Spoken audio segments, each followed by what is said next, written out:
नमस्कार दोस्तों, आप देख रहे हैं 4 PM महाराष्ट्र और मैं हूं मयूर परीक। पवार फैमिली के भीतर जो पावर स्ट्रगल चल रहा है, उसका नतीजा चाहे जो कुछ भी निकले, यानी कि विधायक, सांसद और पदाधिकारियों के शक्ति प्रदर्शन के मामले में अजीत पवार चाहे कितना भी दमखम दिखा दे, शरद पवार ने अपनी रणनीति, अपनी स्ट्रेटजी तैयार कर ली है। वो क्या करेंगे, वो किस तरह से आगे बढ़ेंगे, इस पूरी बात का उन्होंने खुल्लम खुल्ला ऐलान कर दिया है। उनकी स्ट्रेटजी बहुत ही सिंपल है, बहुत ही स्ट्रेट है। शरद पवार ने ये बात ठान ली है कि वो उन सभी नेताओं को सबक सिखाएंगे जो उनके खिलाफ हैं, और उनको सबक सिखाने के लिए उन्होंने अपना एक जन परिवर्तन या फिर ये कह दें जन यात्रा का एक शेड्यूल रेडी कर दिया है। सबसे पहले शरद पवार इनके निशाने पर हैं नासिक डिस्ट्रिक्ट। नासिक ये पश्चिम महाराष्ट्र में है। नासिक ये एक फार्म ओरिएंटेड, मतलब कि किसान की प्रोडक्ट्स ज्यादा पैदावार करने वाला एक डिस्ट्रिक्ट है, और एनसीपी के लिए ये डिस्ट्रिक्ट बहुत ही इंपॉर्टेंट है। यहाँ के नेता हैं छगन भुजबल, और छगन भुजबल ने इस समय बगावत की है। शरद पवार ने खुद प्रेस कॉन्फ्रेंस में बताया था कि छगन भुजबल मुझसे मिलके गए और मुझे कहा कि ये जो हो रहा है वो ठीक नहीं हो रहा है, लेकिन बाद में जाके उन्होंने खुद शपथ ले ली। तो शरद पवार ने तय किया है कि उनके प्रचार की शुरुआत सबसे पहले नासिक से होगी।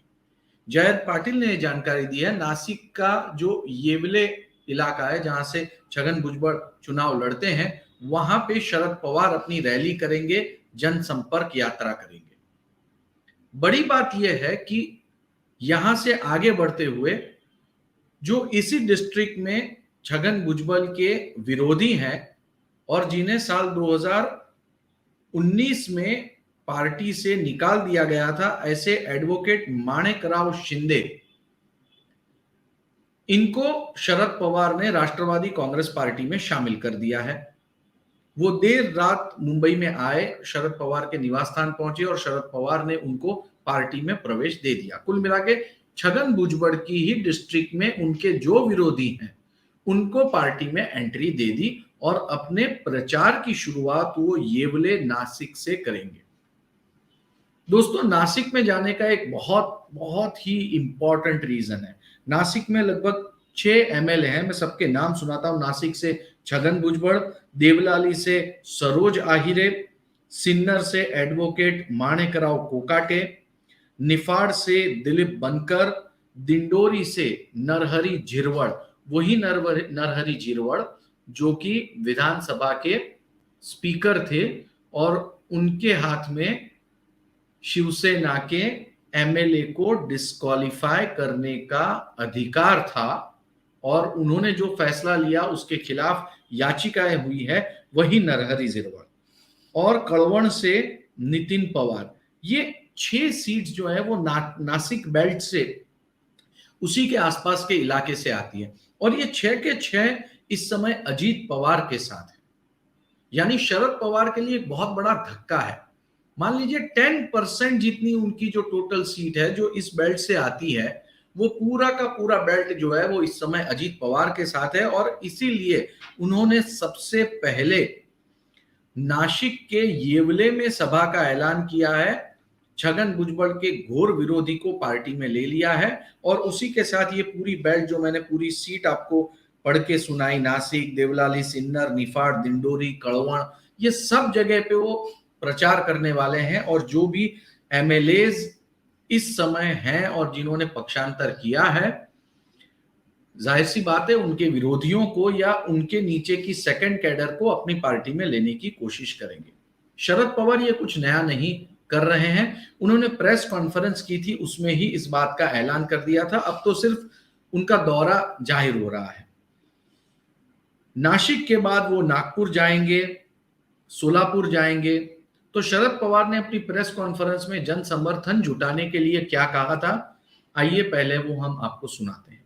मला 1980ला जे चित्र दिसलं ते चित्र पुन्हा महाराष्ट्राच्या जनतेच्या पाठिंब्यावर कसं उभं करता येईल हा माझा एककलमी कार्यक्रम आहे. माझा महाराष्ट्राच्या सर्वसामान्य जनतेवर आणि विशेषतः तरुण पिढीवर प्रचंड विश्वास आहे. वैसे दोस्तों, नासिक का दौरा 8 जुलाई को है, लेकिन उससे पहले 6 जुलाई को एक बहुत बड़ा लीगल स्टेप जो है वो शरद पवार ने उठाया है। उन्होंने दिल्ली में पार्टी की राष्ट्रीय कार्यकारिणी की बैठक बुलाई है। देखिए, राष्ट्रीय कार्यकारिणी की बैठक शरद पवार इनके लिए बहुत ही इंपॉर्टेंट है, मायने रखती है।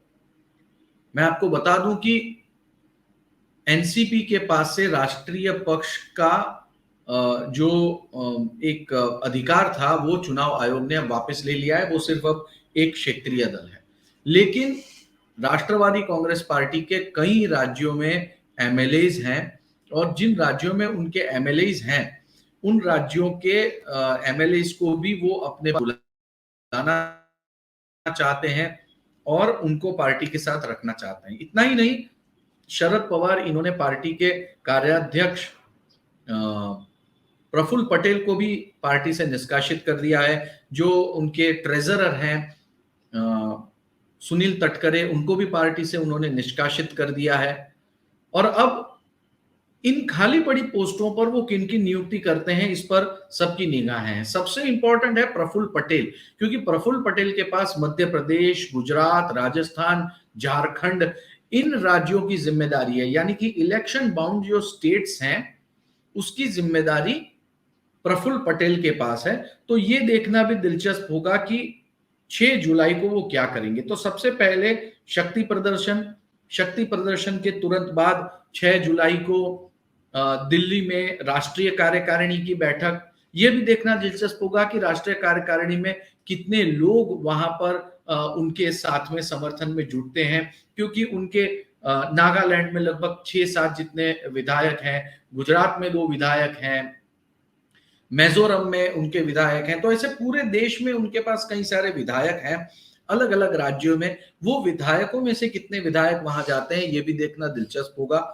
तो 6 जुलाई की ये मीटिंग के बाद में 8 जुलाई से वो सीधे दौरे पे जाएंगे, लेकिन इससे पहले उन्होंने एक दांव ऐसा खेला है जो एक जमाने में बाला साहेब ठाकरे ने खेला था, जब राज ठाकरे शिवसेना छोड़ के बाहर गए थे।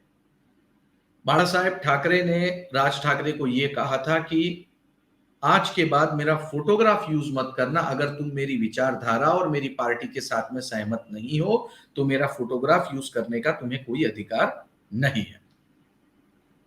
एनसीपी के नेता जितेंद्र आव्हाड ने भी ऐसी ही बात कही। उन्होंने क्या कहा आइए हम आपको दिखाते हैं। जिवंत माणूस जेव्हा सांगतो की माझा फोटो वापरायचा नाही, विषय संपला. आणि तुमच्याकडे आहेत ना तुमचे राष्ट्रीय नेते दिल्लीचे वगैरे वगैरे वगैरे कुठले कुठले, त्यांचे फोटो वापरा ना. कशाला पाहिजे शरद पवार? शरद पवारांची विचारधारा नको, शरद पवारांचे आदेश पाळायचे नाहीत, ते आम्हाला मान्य नाहीत सांगायचं प्रेस कॉन्फरन्समध्ये. एक मान्यवर असं म्हणतात असं म्हणायचं आणि शरद पवारांचा फोटो पण वापरायचा. असं नाही चालत ना. तो जितेंद्र आव्हाड ने यह कहा कि अगर आप पार्टी की विचारधारा से सहमत नहीं है, शरद पवार साहब से सहमत नहीं है, तो आपको फोटोग्राफ यूज नहीं करना चाहिए। लेकिन क्या अजीत पवार ने यह बात मानी? ये फोटोग्राफ देखिए। अजीत पवार ने शरद पवार की बात नहीं मानी। उन्होंने अपने कार्यक्रम के बैकड्रॉप में सबसे बड़ा फोटोग्राफ जो है वो शरद पवार इनका रखा है। सबसे बड़ी बात यह है कि दिल्ली में शरद पवार ने चुनाव आयोग के पास एक केविएट भी फाइल कर दी है।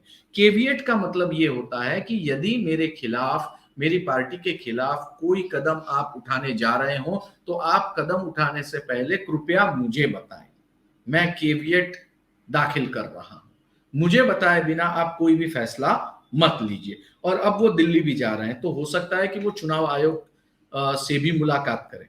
कुल मिला के शरद पवार का आगे का प्लान एकदम तय है। एक युवा की तरह, एक तरुण व्यक्ति की तरह वो मैदान में उतरने के लिए तैयार है। वो लीगल स्टेप ले रहे हैं, मोरल स्टेप्स ले रहे हैं, मेरा फोटोग्राफ हटाओ, और सड़क पर उतरकर जन समर्थन के मामले में भी जुट गए हैं। तो ये है शरद पवार का आगे का plan of action. Ajit Pawar का प्लान ऑफ एक्शन अब तक बाहर नहीं आया है, देखना बहुत दिलचस्प होगा। 4 PM महाराष्ट्र देखते रहिए, इसी तरह की जानकारी हम आप तक पहुंचाते रहेंगे। बहुत बहुत धन्यवाद।